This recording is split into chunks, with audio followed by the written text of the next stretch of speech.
Assalamualaikum warahmatullahi wabarakatuh. Bagaimana kabarnya sahabat Go Islam? Semoga selalu Allah berikan sehat lahir dan kesehatan iman ya.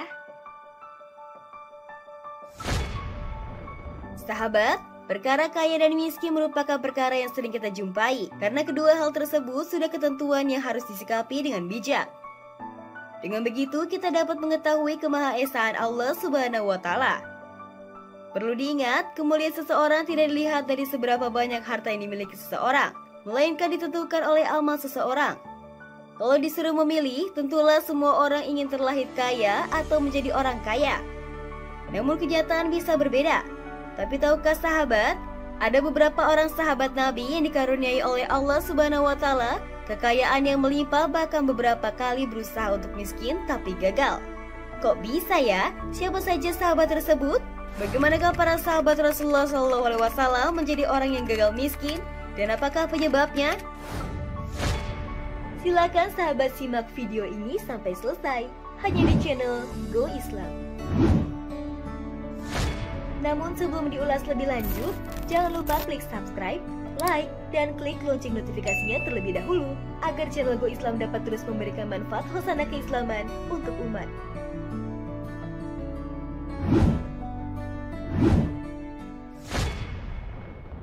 Ada sebuah hadis yang membuat takut para sahabat, yaitu, "Wahai Abdurrahman, kamu sekarang menjadi orang kaya dan kamu akan masuk surga dengan merangkak.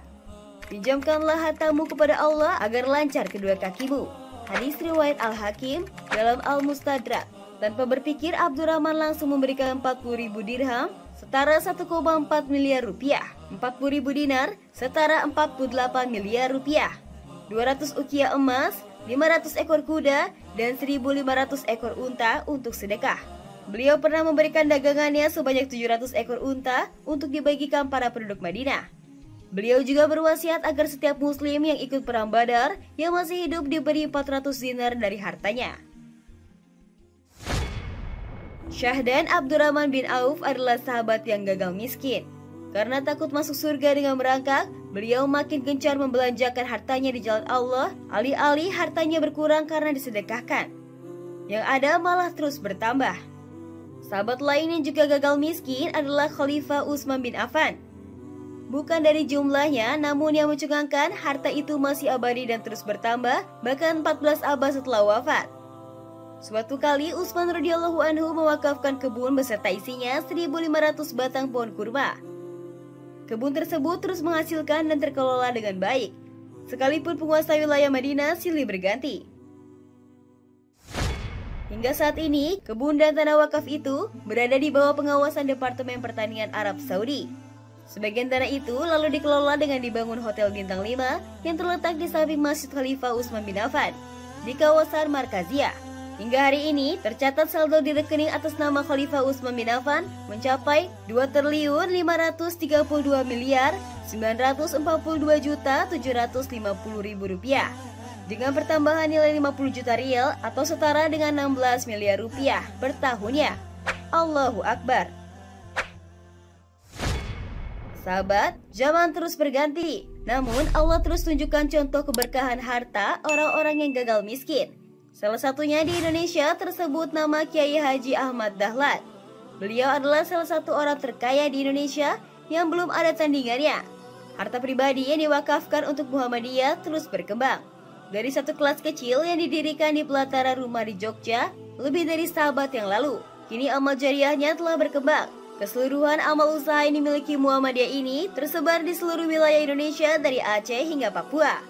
Valuasi aset Muhammadiyah boleh dikalkulasi mendekati angka 320.000 triliun rupiah. Sedangkan dana liquid yang tersimpan dalam sejumlah rekening yang dimiliki Muhammadiyah diperkirakan nilainya mencapai 15 triliun.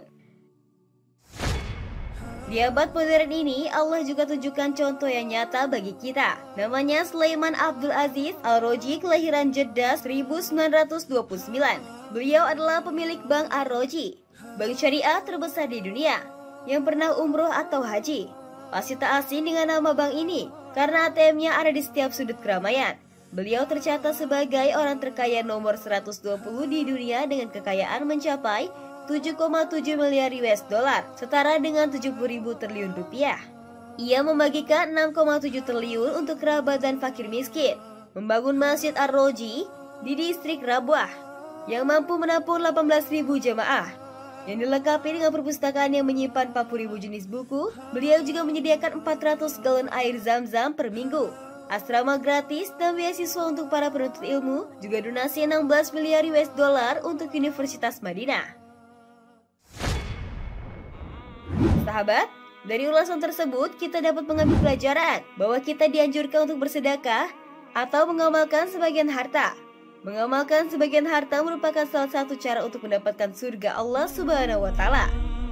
Dengan memberikan sebagian harta tidak akan membuat seseorang menjadi miskin, melainkan Allah akan mengganti dengan lebih banyak dan pahala akan terus mengalir.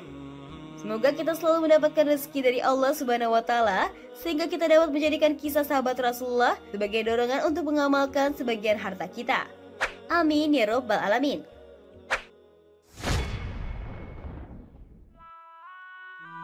Wallahu a'lam bishawab.